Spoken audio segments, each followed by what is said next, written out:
Study of laws and GS with me APO and civil जज channel में सभी का स्वागत है। दोस्तों, इस चैनल के माध्यम से यूपी एपीओ के संपूर्ण पाठ्यक्रम को पढ़ाया जा रहा है और साथ ही साथ जनरल स्टडी व करंट अफेयर पढ़ाया जा रहा है। जनरल स्टडी के अंतर्गत मध्यकालीन इतिहास पढ़ाया जा रहा है।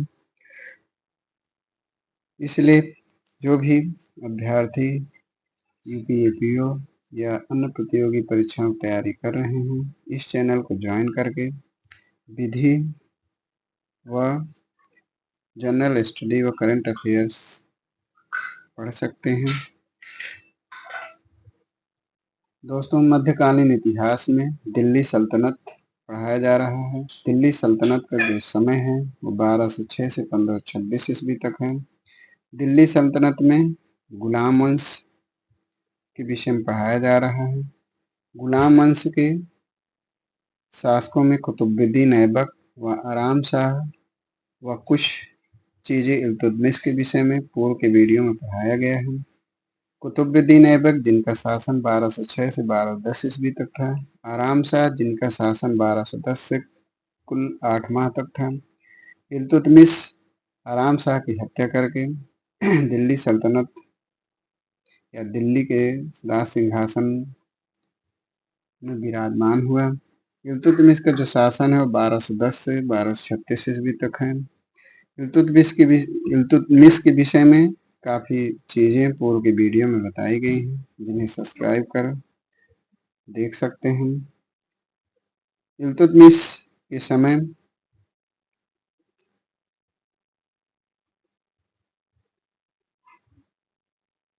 बंगाल के सूबेदार अली मर्दान का विद्रोह पढ़ाया जाएगा।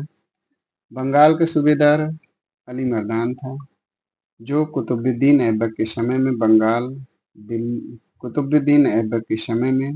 दिल्ली सल्तनत का अंग था। आराम शाह के समय बंगाल के सूबेदार अली मर्दान ने अपनी स्वतंत्रता घोषित करके दिल्ली सल्तनत को कर देना बंद कर दिया। सुल्तान इल्तुतमिश बंगाल को दिल्ली सल्तनत के अधीन करना चाहते थे। उसी दौरान स्थानीय विद्रोह हुआ, जिसमें अली मर्दान मारे गए। अली मर्दान के उत्तराधिकारी एवज खां, जिन्हें गयासुद्दीन खिलजी भी कहते हैं, बंगाल का शासक बना। गयासुद्दीन खिलजी ने मुर्गासुद्दीन की उपाधि धारण किए। 1220 में सुल्तान इल्तुतमिश ने बंगाल के ऊपर सैन्य आक्रमण किए। गयासुद्दीन खिलजी सुल्तान के आक्रमण से भयभीत होकर बिना युद्ध किए ही उनकी अधीनता स्वीकार कर लिए। इल्तुतमिश की सेना जैसे ही बंगाल से बाहर निकली, गयासुद्दीन खिलजी पुनः अपनी स्वतंत्रता घोषित कर दिया। इल्तुतमिश के आदेश पर उनके पुत्र नासिरुद्दीन महमूद ने बंगाल की राजधानी जार्ज पर आक्रमण करके गयासुद्दीन खिलजी की निर्मम हत्या कर दिया। बंगाल पर इल्तुतमिश का अधिकार हो गया। इल्तुतमिश के साम्राज्य में मंगोलों का भय जो 1221 से 1224 तक चला। मंगोल आक्रमणकारी चंगेज खां था, जो एशिया के राजाओं को पराजित करते हुए पारसिया, जो वर्तमान में ईरान है, के शासक ख्वारिज्म शाह के ऊपर आक्रमण कर दिया। इस दौरान मंगोलों के आक्रमण से भयभीत होकर ख्वारिज्म शाह कैसमिय सागर की तरफ भाग गए, जबकि ख्वारिज्म शाह के बड़े पुत्र युवराज जलालुद्दीन मांगबरनी अपनी जान बचाकर अफगानिस्तान के रास्ते सिंधु नदी को पार करते हुए इल्तुतमिश के क्षेत्र में प्रवेश कर गए। जलालुद्दीन मांगबरनी ने अपने दूत अनाई मुल्क के माध्यम से इल्तुतमिश के राज दरबार में शरण मांगे, लेकिन इल्तुतमिश को चंगेज खां के भारत आने से इल्तुतमिश अपने साम्राज्य को संकट में पाते हुए जलालुद्दीन मांगबरनी के भेजे हुए दूत अनाई मुल्क की हत्या करवा दिए और जलालुद्दीन मांगबरनी को सहायता देने से मना करते हुए विनम्रपूर्वक क्षेत्र छोड़कर चले जाने का आदेश दिया। 1221 ईस्वी में से 1224 तक जलालुद्दीन मांगबरनी भारत में एक स्थान से दूसरे स्थान चंगेज खां से जान बचाते रहे और अंततः भारत में सुरक्षा न मिलने के कारण 1224 में अपने देश पारसिया लौट गया। चंगेज खां भी पीछे पीछे भारत को छोड़कर चला गया। इस प्रकार मंगोलों का संकट टल गया। ग्वालियर विजय जो 1231 से 1232 इल्तुतमिश ने साम्राज्य विस्तार की दृष्टि से ग्वालियर के शासक मंगलादेव के ऊपर आक्रमण कर दिया। लगभग 11 महीने तक दोनों में संघर्ष चलता रहा। अतः इल्तुतमिश कठिनाइयों का सामना करते हुए मंगलादेव की हत्या कर दिए। ग्वालियर के ऊपर इल्तुतमिश का अधिकार हो गया। ग्वालियर विजय के उपलक्ष्य में इल्तुतमिश ने अपनी पुत्री रजिया के नाम चांदी के सिक्के चलवाए। यानी किस विजय के उपलक्ष्य में इल्तुतमिश ने अपनी पुत्री रजिया के नाम पे चांदी के सिक्के लिखवाए थे? तो ग्वालियर विजय के उपलक्ष्य में इम्पोर्टेंट है। 1235 ईस्वी तक इल्तुतमिश ने मांडू, मालवा, उज्जैन, मंदसौर और रणथंभौर पर विजय प्राप्त कर चुके थे। इल्तुतमिश ने उज्जैन आक्रमण के दौरान महाकाल मंदिर की संपत्तियों को लूटे थे और इस मंदिर को क्षति भी पहुंचाया था। इल्तुतमिश दिल्ली सल्तनत के पहले ऐसे सुल्तान थे जिन्होंने रणथंभौर को जीता था। 1236 में इल्तुतमिश का अंतिम सैन्य आक्रमण बमियान, अफगानिस्तान के ऊपर हुआ। बमियान कहाँ स्थित है? अफगानिस्तान में। इस दौरान सुल्तान गंभीर रूप से बीमार हो गए, जिन्हें दिल्ली लाया गया और अंततः 30 अप्रैल 1236 ईस्वी को इनकी मृत्यु हो गई। इल्तुतमिश द्वारा किया गया कार्य।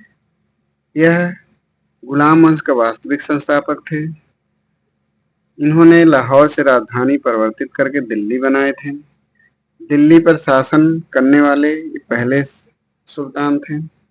इल्तुतमिश ने 1229 में बगदाद के खलीफा शाह अब्बास से खिलवत प्राप्त किए, अर्थात सुल्तान पद की स्वीकृति प्राप्त किए थे। तो इल्तुतमिश ने किससे सुल्तान पद की स्वीकृति प्राप्त किए थे? खलीफा शाह अब्बास से। इल्तुतमिश दिल्ली सल्तनत का प्रथम वैधानिक सुल्तान था, क्योंकि इन्होंने खलीफा से सुल्तान पद की स्वीकृति प्राप्त की थी। इल्तुतमिश के मकबरे बनवाने का जन्मदाता कहा जाता है। इन्होंने अपने पुत्र नासरुद्दीन महमूद की स्मृति में दिल्ली स्थित सुल्तानगढ़ी का मकबरा बनवाया था। दिल्ली सल्तनत में मदरसा स्कूल की स्थापना सर्वप्रथम इल्तुतमिश ने ही किया था। इन्होंने मोहम्मद गौरी के सम्मान में मदरसा मुइज़ की स्थापना दिल्ली में किए थे। इन्हीं मदरसा मुइज़ की स्थापना कौन किया था? इल्तुतमिश ने किए थे, दिल्ली में किए थे, मोहम्मद गौरी के सम्मान में किए थे। इल्तुतमिश ने बदाऊं में जामा मस्जिद का निर्माण करवाए थे। इसने सिक्कों पर टकसाल का नाम लिखने की परंपरा शुरुआत की। इसने शुद्ध अरबी सिक्के, चांदी का टंका तथा तांबे का जीतल, जिसका 1:48 था, नामक सिक्का चलवाया था। इल्तुतमिश सिक्कों पर अपना नाम खलीफा के प्रतिनिधि के रूप में लिखवाया था। 1232 ईस्वी में ग्वालियर विजय के उपलक्ष्य में रजिया बेगम की योग्यता से प्रसन्न होकर चांदी के सिक्के पर इनका नाम लिखवाया। इसने दिल्ली सल्तनत के ऐसे पहले सुल्तान थे जिन्होंने इक्ता प्रथा शुरुआत की। इक्ता का मतलब भूमि या भूखंड होता है। इन्होंने अपने अधिकारियों को नकद वेतन न देकर इक्ता प्रदान करते थे। 1231 ईस्वी में इल्तुतमिश कुतुब मीनार के अधूरे कार्य को पूरा करवाए। इब्न बतूता, जो मोरक्को का निवासी था, इनके अनुसार इल्तुतमिश न्यायप्रिय शासक था। इनके समय न्याय व्यवस्था कठोर थी। लाल वस्त्र न्याय का सूचक माना जाता था। इल्तुतमिश ने अपने राज दरबार के सम्मुख बाघ की 2 मूर्तियां लगवाए थे, जिसके गले में घंटी जो संगमरमर से निर्मित हुई थी। जो बाघ की जो मूर्तियां थी वो संगमरमर से निर्मित थी, जिसके गले में घंटी बंधी होती थी। न्याय की जंजीर से दोनों घंटियां बंधी थी। जिस व्यक्ति के साथ अन्याय होता था वह व्यक्ति लाल वस्त्र धारण करके न्याय की जंजीर खींचता था। उस व्यक्ति का न्याय त्वरित किया जाता था। इल्तुतमिश के राज दरबार में प्रसिद्ध विद्वान मिनहाजुद्दीन सिराज तथा मलिक ताजुद्दीन रहते थे। मिनहाजुद्दीन सिराज ने तबकाते नासरी नामक प्रसिद्ध पुस्तक लिखे थे। यह पुस्तक इल्तुतमिश के शहजादे नासरुद्दीन महमूद के लिए समर्पित है। इल्तुतमिश को गुलामों का गुलाम कहा जाता है। तुर्कान चहलगामी जो 40 गुलाम सरदारों का संगठन था, इसका गठन इल्तुतमिश ने किया था। प्रशासनिक मामलों में ये 40 गुलाम सरदार सहयोग करते थे।